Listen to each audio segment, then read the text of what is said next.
RMC, Charles Matin. Le choix d'Anaïs. Anaïs, ce matin, tu as choisi de nous parler de cet engagement pris par des centaines de commerçants français, remplir les gourdes des passants. Ah oui, 500 commerçants parisiens viennent de s'engager à le faire. Des propriétaires de bars, de restos, des boulangers aussi, et puis aussi des coiffeurs. Ils donneront de l'eau du robinet à tous ceux qui leur demanderont. En gros, ça donnera ça. Bonjour, vous venez pour une coupe ou pour un brushing ?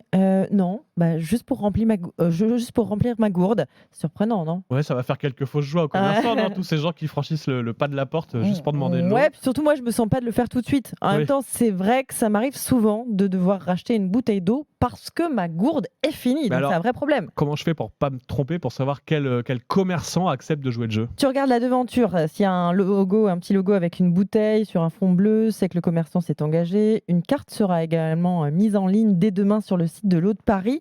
Mais c'est pas qu'un truc de Parisien, hein. Je te vois venir, Charles, une start-up bretonne, la start-up Oali a lancé un mouvement similaire il y a déjà un petit moment, sur tout le territoire.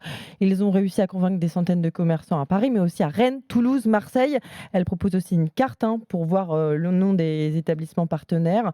En fait, Londres fait déjà ça depuis 2018. 2500 commerces londoniens acceptent de remplir votre gourde si vous leur demandez. Je trouve que c'est une super idée.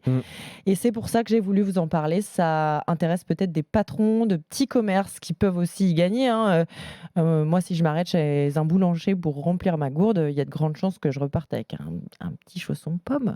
T'es chausson aux pommes, toi ? Ouais, je suis très chausson pomme en ce moment. Je suis plus pain au raisin. Mais bon, c'est un autre débat. Revenons à cette histoire de gourde parce que des mesures ont déjà été prises pour diminuer la consommation d'eau en bouteille. Depuis le 1er janvier 2020, il est interdit de proposer des bouteilles d'eau plate en plastique dans les restos. Depuis l'an dernier, la distribution gratuite de bouteilles d'eau en plastique dans les lieux recevant du public n'est plus autorisée. Ils sont obligés d'avoir des fontaines à eau, mais ça suffit pas. 9 milliards de litres d'eau en bouteille sont consommés en France chaque année. Une bouteille sur 2 seulement est collectée pour être recyclée, ce qui n'est pas génial. Il faut 1000 ans pour qu'une bouteille en plastique se dégrade dans la nature.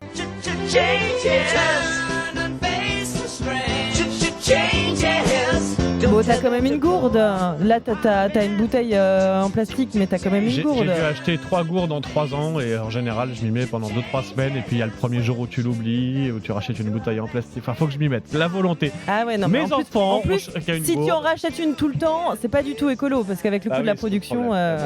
Alors, est-ce qu'on changera la planète avec des gourdes ? Est-ce qu'on changera Charles Magnin Un grand coup de gourde, on verra. Réponse dans quelques années. Allez, 5h27, c'est l'heure de jouer sur RMC.